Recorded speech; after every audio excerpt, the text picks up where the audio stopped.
Hello, good morning. Now the dark nights have drawn in, schoolgirls on South Tyne side have released a video highlighting the harassment they've faced on the street. Investigations are continuing after an alleged stabbing in Blythe yesterday morning. In other news, the family of a 2-year-old little girl from Hartlepool who vanished from an army base in Germany where her family was stationed are returning to the site today for a special exhibition about the case. There's a chance to have a say on the North East Mayor's plan to improve the region's transport system. Meanwhile, drivers in Newcastle and Gateshead are warned of potential disruption this week. And it might only be November, the beginning of November no less, but Christmas has arrived in Newcastle. Well, we'll be going to have a look. Let's see how the weather's looking now. Here's Emma. I'll see you soon. Hello, good morning. A father from Hartlepool says he hopes an exhibition about his daughter's disappearance in 1981 will help to finally solve the historic case. In other news, there should be more education for teenagers about the dangers of coercive control.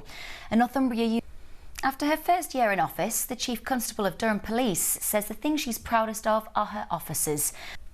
Reports found Pride events in the region increased footfall and boosted business. Newcastle City Council is warning people not to use bonfire night as an excuse to fly tip and illegally burn waste. And Wearside's warming up to host the opening match of the biggest celebration of women's rugby. Emma has the weather next. Have a good day. Hello, good morning. 3 men continue to be questioned by police in connection with a house explosion in Newcastle which killed a 7-year-old boy and a man.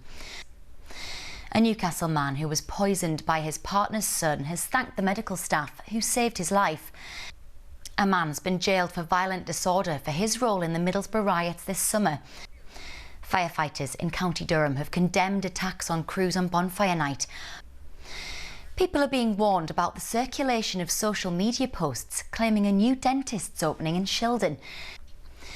The tobacco and vapes bill's been welcomed by a North East anti-smoking group. 14 projects aimed at improving rural facilities in Northumberland have been given a share of £3.5 million. Time to check the weather now. Have a lovely day. I'll see you again soon. Hello, good morning. Durham Passport Office could be closed until January over safety concerns. The next phase of a consultation over closing Monksheaton High School begins next week. Meanwhile, an increase in special educational needs places in Sunderland will be considered by the City Council. A new play is telling the story of 8 men.